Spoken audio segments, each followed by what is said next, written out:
Julia, are you ready to play band with us? I'm gonna play my clarinet. And Elmo's gonna play his drum. Drum loud. Oh, well, you know what to do, Julia. Julia knows.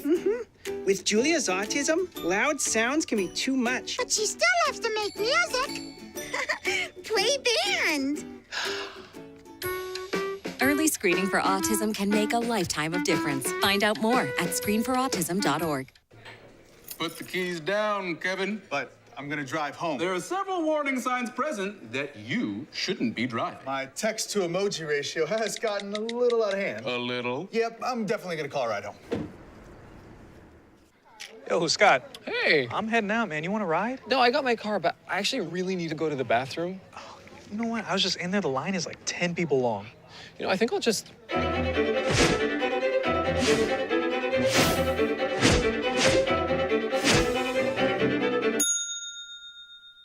Dude, are you okay? You wouldn't believe what I was just thinking. I am definitely buzzed. Yeah. I think I will take this, and I will take that ride home. Smart man. Yeah. Sam, Elmo. Oh, hey, Julia, are you ready to play band with us? I'm gonna play my clarinet. And Elmo's gonna play his drum. Drum loud. Oh, well, you know what to do, Julia. Julia knows. With Julia's autism, loud sounds can be too much. But she still loves to make music. Play band. Early screening for autism can make a lifetime of difference. Find out more at screenforautism.org.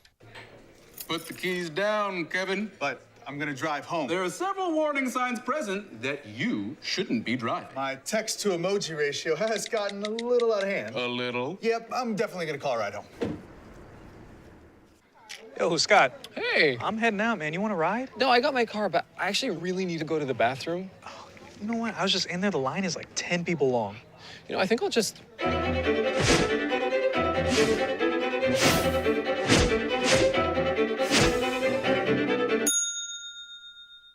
Dude, are you okay? You wouldn't believe what I was just thinking. I am definitely buzzed. Yeah. I think I will take this, and I will take that ride home. Smart man. Did you see how the dog was looking at me?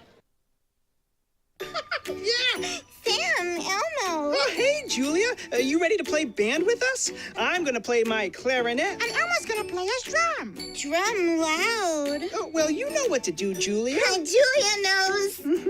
With Julia's autism, loud sounds can be too much. But she still loves to make music. Play band. Early screening for autism can make a lifetime of difference. Find out more at screenforautism.org. Put the keys down, Kevin. But I'm gonna drive home. There are several warning signs present that you shouldn't be driving. My text to emoji ratio has gotten a little out of hand. A little? Yep, I'm definitely gonna call a ride home. Yo, Scott. Hey. I'm heading out, man. You want to ride? No, I got my car, but I actually really need to go to the bathroom. Oh, you know what? I was just in there. The line is like 10 people long. You know, I think I'll just...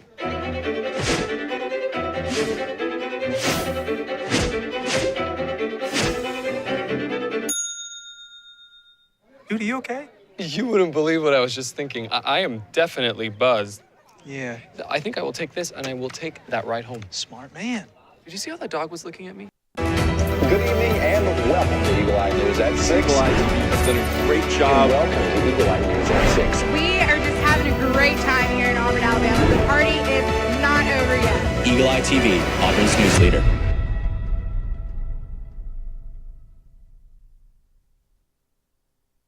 Good evening and welcome to Eagle Eye News at 6. I'm Allison Thomas. And I'm Gavin Dimmitt. Tonight, we have news from a chaotic last week. Jalen has Iran updates and some changes regarding the government. Ava has news from the Oscars.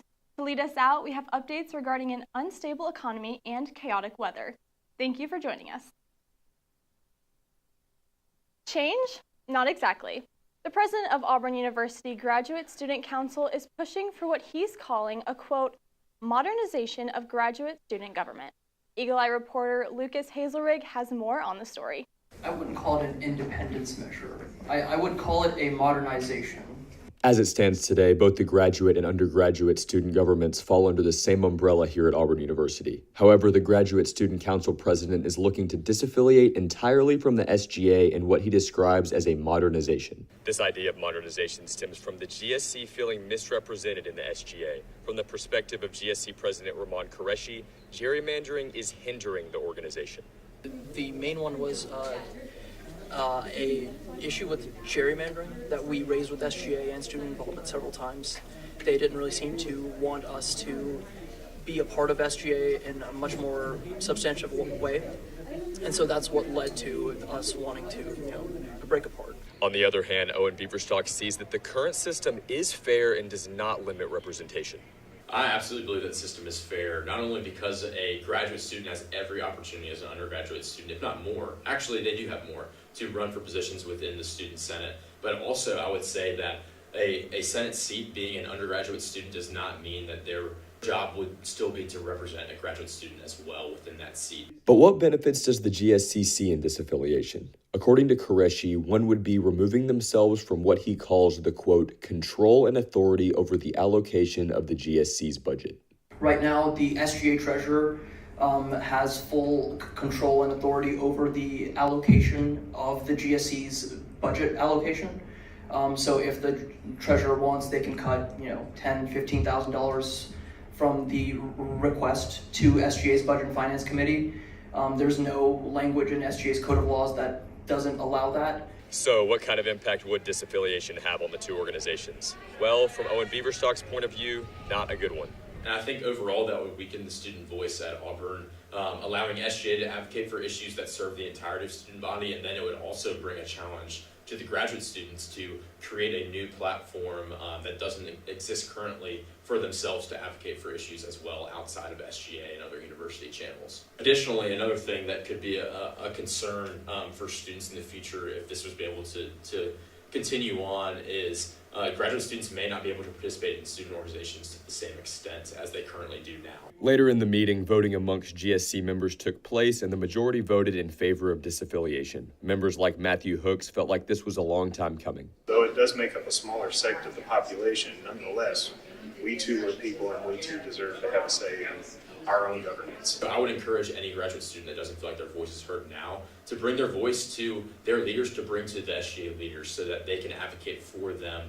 And then I would also encourage them to participate within SGA as a whole. I would encourage them to run for Senate positions and apply for positions on cabinet. They are able to do that and are just as equipped as any student at Auburn to participate in those ways as well.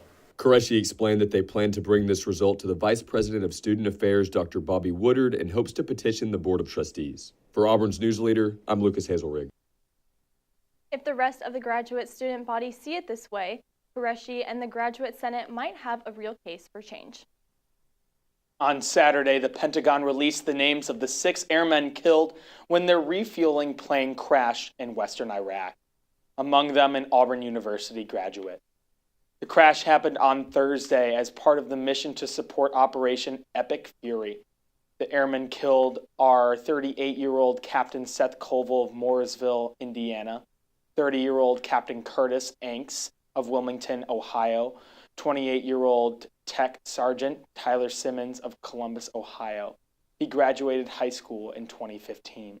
33-year-old Major John Kleiner of Auburn, Alabama, a 2016 graduate in mechanical engineering. He leaves behind a wife and 3 children. 31-year-old Captain Ariana Savino of Covington, Washington, and 34-year-old Tech Sergeant Ashley Pruitt of Bardesville, Kentucky. Kleiner, Savino, and Pruitt were members of the 6th Air Refueling Wing at MacDill Air Force Base in Tampa, Florida. The university released condolences publicly for Major Kleiner, writing that, quote, "We honor his sacrifice and remain grateful for his service to our nation." Winter boldly reminded us that spring still isn't quite here yet. Alabama got a dose of snow following storms today and last night. The Saturn V rocket in Huntsville is covered, and the National Weather Service reports snow digging up to about an inch down to Coleman. This follows a strong, fast-moving cold front dropping across the south, causing wind gusts of up to 70 miles per hour and quarter-sized hail to pummel Lee County last night. Though the hail is over, central Alabama is expected to be hit by strong winds and power outages may result. More on the weather follows later tonight. That's all for local news. After the break, you'll get a weather update from Eagle Eye's Michael Brandis. You're watching Eagle Eye News at 6. There was an old woman who lived in a shoe. She had so many children, she didn't know what to do.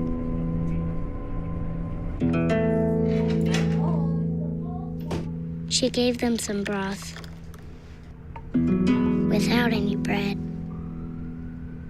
and kissed them all soundly. Lights out. Good night. And put them to bed. Hunger is a story we can end. End it at feedingamerica.org.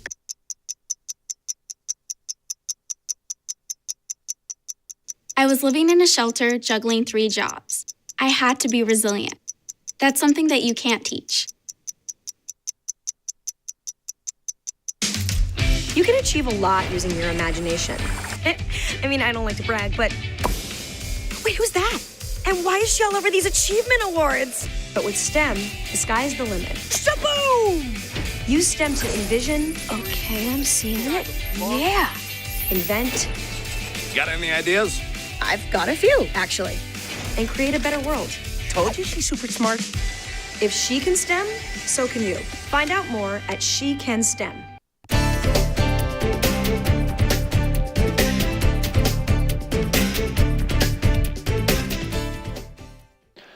Welcome back to Eagle Eye News at 6. I'm Michael Brandis bringing you this week's weather outlook on the plains.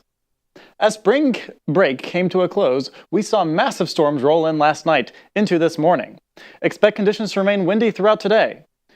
Following this wind is a cold front coming in from the northeast that will drastically lower temperatures over the coming 3 days, with lows near freezing and highs in the 50s. As the week progresses, however, expect temperatures to return to balmy highs around 80.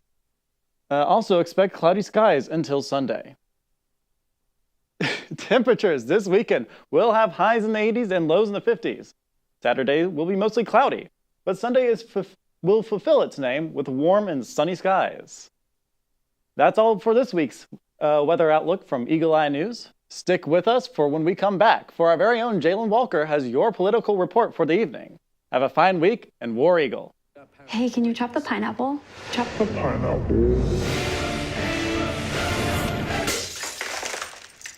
Nope, I'm high.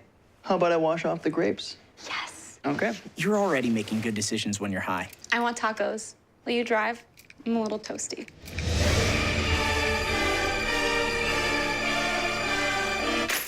Nope, I'm high. Let's order in. Don't make an exception when it comes to driving.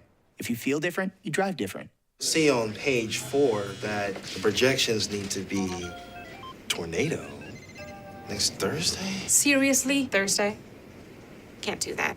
This is really inconvenient. I have yoga that day. I have no time for this. So. I can't do Thursday, but I can do Friday. Disasters don't plan ahead. You can. Talk to your loved ones about how you're going to be ready in an emergency. Don't wait. Communicate. I want to eat apples and bananas. I need to eat apples and bananas. Why can't I eat apples and bananas? Support the Feeding America nationwide network of food banks to help provide meals to those in need. Join us at feedingamerica.org.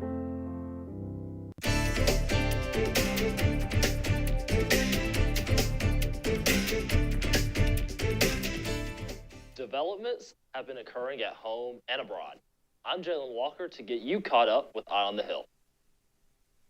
Over the past 2 weeks, the Strait of Hormuz has been blocked by the Iranian regime, causing gas prices to go up. The strait holds 20% of the world's oil reserve. President Trump has been working to build a coalition of allies to work to open the strait, but some countries aren't biting. Here's what EU Foreign Policy Chief Kaja Kallas had to say. EU already has naval operations in place. We have Aspides that plays a key role in safeguarding the freedom of navigation. There was, in our discussions, a clear wish to strengthen this operation, but for the time being, there was no appetite in changing the mandate of the Operation Aspides for now. President Trump also made remarks today at the White House, and he said this. We don't need anybody. We're the strongest nation in the world. We have the strongest military by far in the world. We don't need them. But it's interesting. I'm almost doing it in some cases, not because we need them, but because I want to find out how they react. Because I've been saying for years that if we ever did need them, they won't be there. Not all of them, but they won't be there. Iran has put landmines in the strait to prevent ships from entering. Turning to the homeland, a federal judge has blocked a federal probe into Fed Chair Jerome Powell and his handling of renovations to the Federal Reserve building. In his ruling, Judge James Borsberg noted that, quote, the government has offered no evidence whatsoever that Powell committed any crime other than displeasing the president. President Trump has repeatedly gone after Powell for not lowering interest rates. U.S. Attorney for the District of Columbia, Jeanine Pirro, said this in a press conference Friday. And so this decision today by Judge Boasberg runs directly afoul of our highest court's admonition that courts and judges must not and cannot saddle grand juries with mini trials and preliminary showings that impede a prosecutor's investigation and thus frustrate the public's interest in the fair and expeditious administration of justice. No one, folks, is above the law. And this outrageous decision will be appealed by the United States Department of Justice. Powell's term as chair will end in May, where he is expected to be replaced as chair by Trump nominee Kevin Warren. Senate Republicans will look to pass the Save America Act this week, even though they do not have the votes to pass it. The Save America Act looks to make photo ID a requirement to vote and ban undocumented immigrants from voting in elections. President Trump is looking to pass the bill by reforming the filibuster, which currently means Republicans need 7 Democrats to pass the bill, along with all Republicans. This change would allow for a talking filibuster, but it would be difficult for Republicans to hold In this the Senate vote, the yeas are 51, Trump has the nays complicated are the matter, 46. saying that The he will motion withhold is not endorsing agreed to. Texas Senator John Cornyn in his runoff election recognize against the Attorney majority General leader. Ken Paxton.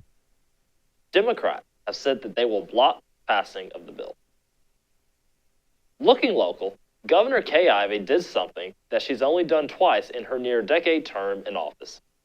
Last Tuesday, Ivey commuted the death sentence of Charles Sonny Burton, a 75-year-old man, who was scheduled to be executed for a murder that he did not commit. Burton and 5 others robbed an AutoZone in Talladega, and a man was shot and killed.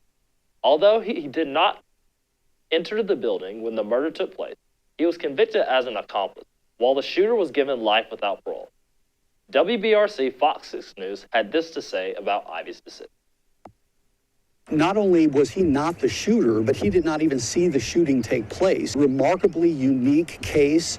There have been only a handful of these around the country. We're not saying there should not be accountability for the original crime, but having a death sentence for that type of case when you do not have the ability to control what happens or the intent is problematic.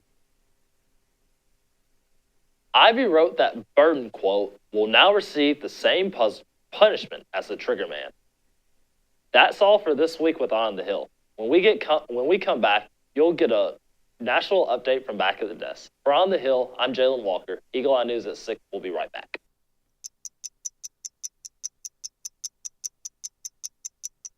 My parents weren't fluent in English, so in school, I had to be independent and take initiative. And that's how I handle every project I get. Hey, Kevin, you thinking about retirement? I'd love to, but I'm pretty busy with all this. Yeah. Hey, let's meet our retirement coach, Avo. A is for taking action. Not anxiety? No, Kevin, you're gonna be fine. You sick? Barely. V is for variety. And you dance. Sort of. Come on. O's for optimize your savings. Let Avo lead the way. Visit aceyourretirement.org today. Nice.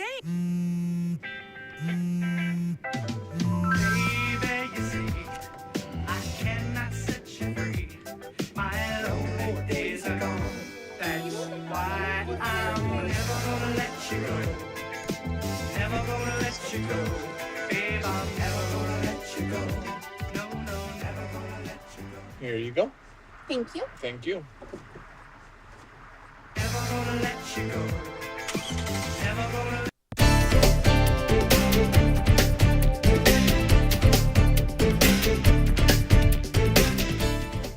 Welcome back to Eagle Eye News at 6. 300 Transportation Security Administration agents have quit their jobs, and more are expected to follow suit as the Homeland Security shutdown stretches into its 4th week. Transportation Security Sean Duffy made the announcement Sunday. He also said that the number of TSA agent call-out absences have doubled from what they were before the shutdown. Duffy said that agents have already missed a partial payment and a full payment, saying that the employees are those who, quote, don't make a lot of money. Duffy blamed the funding stalemate on political gridlock in Washington over immigration enforcement. In a letter sent Sunday, airline CEOs urged Congress to restore funding to the Department of Homeland Security. Though federal employees are guaranteed back pay once the shutdown ends, getting by is still difficult for many employees. Some airports have even resorted to asking travelers to assist the officers, requesting donations of items like grocery and gas gift cards, non-perishables, and hygiene products. Hartsfield-Jackson International Airport advised travelers to arrive at least 3 hours early for flights. Energy Secretary Chris Wright ordered the reopening of an offshore oil operation and pipeline in California. The Santa Ynez unit operates off the coast of Santa Barbara. It's controversial because in 2015, its pipeline ruptured and spilled nearly 3,000 barrels of oil into the Pacific Ocean. Wright's order came hours after President Donald Trump invoked the Defense Production Act Friday. California Governor Gavin Newsom said it is illegal because multiple court orders have forbidden restarting the pipeline. The Energy Department says the order will address supply disruption risks and reduce reliance on foreign oil. According to the Energy Information Administration, the United States has been a net exporter of oil since 2019. The family of an Afghan man who served alongside U.S. Special Forces died over the weekend, shortly after being detained by immigration authorities in Texas. Muhammad Nazir Pakatwal has been seeking asylum since he arrived in the U.S. in 2021 from Afghanistan, following the country's takeover from the Taliban. The Department of Homeland Security said his humanitarian parole expired in August, and he was arrested Friday during a targeted enforcement operation. DHS said in a statement, Pakatwal complained of shortness of breath and chest pains during his medical intake exam at an ICE field office. ICE contacted paramedics who transported Pakatwal to a Dallas hospital. While there, his condition deteriorated and he died Saturday morning. According to Pakatwal's family, the 41-year-old father of 6 had no known health conditions. His death marks the 12th of a detainee in ICE custody this year. When we return, you'll get an entertainment update from Ava Bradbury. You're watching Eagle Eye News at 6. Touchdown! Did you see that? Whoa, we scored? Yeah, we scored. We're going to the playoffs. I can't believe I missed that. Every time I'm buzzed, I spend too much time on my phone. I should take your phone away. No. I'll call for a ride. Wait, why does my face look like that? When I was growing up, my mom was extremely tidy. We were trained to put things back where we got them from. One day, when I walked into my mom's house, I felt like I walked to someone else's house. There was stuff everywhere. And just growing up the way I grew up and to see this transition was very alarming. When Sean talked to me, it was a wake-up call, and that's when I went to the doctor. Put the keys down, Kevin. But I'm gonna drive home. There are several warning signs present that you shouldn't be driving. I've taken 25 selfies in the last 10 minutes. 26. Yep, I'm definitely gonna call a ride home.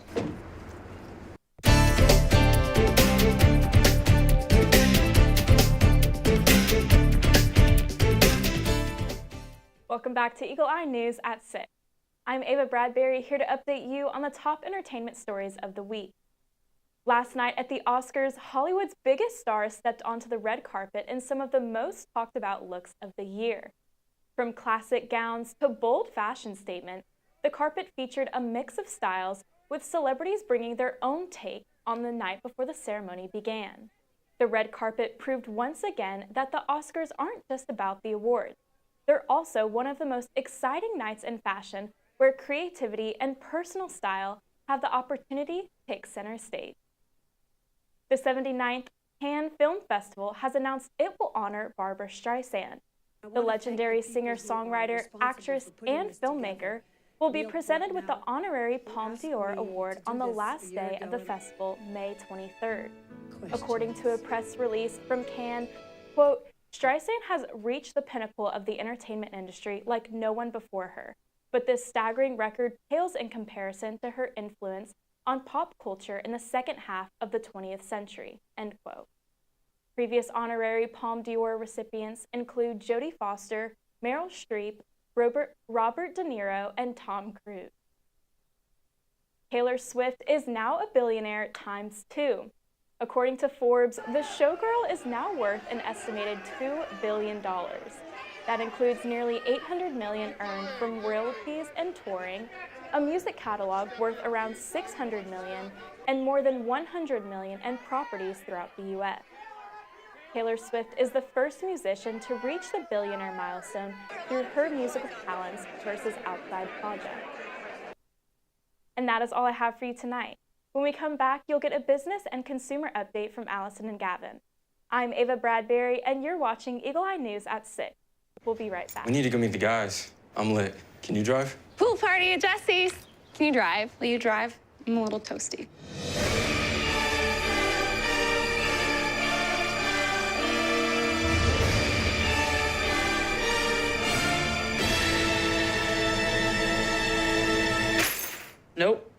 Nope, I'm high.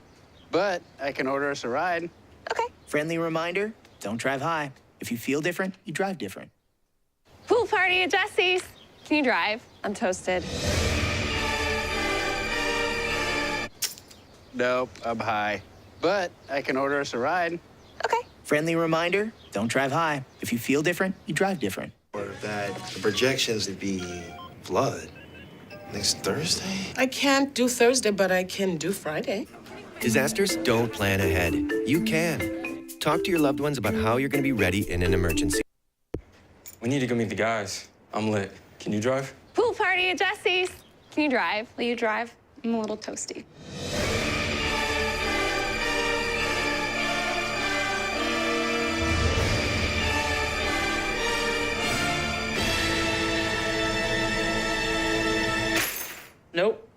Nope, I'm high. But I can order us a ride. Okay. Friendly reminder, don't drive high. If you feel different, you drive different. Pool party at Jesse's. Can you drive? I'm toasted. Nope, I'm high. But I can order us a ride. Okay. Friendly reminder, don't drive high. If you feel different, you drive different. Or that the projections would be flood next Thursday? I can't do Thursday, but I can do Friday. Disasters don't plan ahead. You can. Talk to your loved ones about how you're going to be ready in an emergency.